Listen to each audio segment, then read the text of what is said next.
Okay, well certainly the mathematics behind Hold'em are extremely important. You know, understanding pot odds, starting position, and all the other aspects of the game.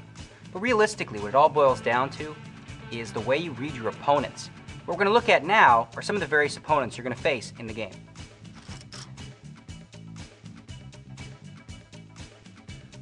Playing against amateurs is where you're going to make the brunt of your money. I mean, these guys don't know what they're doing. They're playing all sorts of hands they shouldn't be playing, calling all kinds of bets they definitely shouldn't be calling.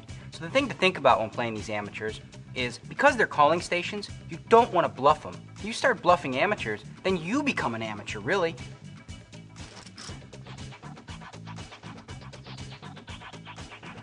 Now the rocks just play super tight. When you're up against a rock, they're always in there with a premium hand. And whenever they bet at you, they pretty much always got the nuts. So how do you defend against that? It's pretty easy, really.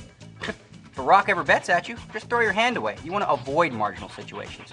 Also, when it's a rock that's in the blind, you should go ahead and raise it up. The guy's never going to play unless he has the absolute nuts. Rocks do really well against amateurs, and they do well against maniacs. But as a pro, you can exploit a rock really easily.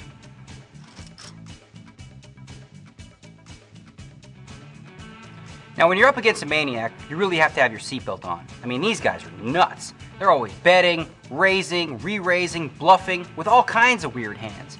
So the way to defend against that is you really got to set traps for them. Let them bluff their money off and milk them all the way to the river. Set traps, that's the key. The problem is, for a pro, maniacs can often be a thorn in your side. The maniacs do really poorly against the rocks, and they do poorly against the amateurs, but they can often take a pro down.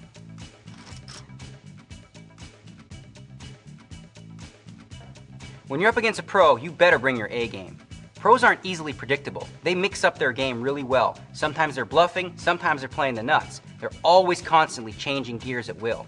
So why bother pick on a pro when you have other opportunities to beat up on the weak players? Stick to beating up on the amateurs and the rocks. The only time you should face off against a pro is when you've got a really strong hand yourself.